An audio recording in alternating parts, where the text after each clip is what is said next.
Station હદ વિસ્તારમાં આવેલા મોટેરા ચોકીની નજીકમાં સવિતાનગર જે છારાનગર કહેવામાં ત્યાં સવી સાંજના 7 વાગ્યાની આસપાસ વિજિલન્સ દરોડા પાડવામાં આવ્યા। આ દરોડામાં વિદેશી દારૂની 114 બોટલો અને દેશી 30 લીટર દેશી દારૂનો મુદ્દામાલ, જેમાં 41,000ના ટોટલ મુદ્દામાલ સાથે વિજિલન્સે રેડ કરીને એક આરોપીને પકડી અને એક આરોપીને વોન્ટેડ બતાવ્યો છે।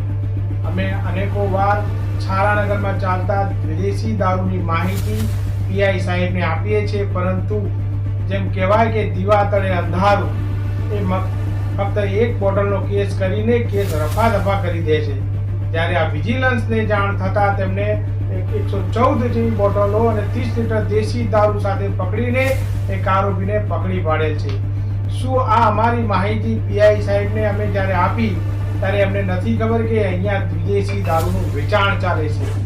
ચાંદખેડા વિસ્તારમાં ઠેર ઠેર દેશી અને વિદેશી દારૂના અડ્ડાઓ ધમધમી રહ્યા છે।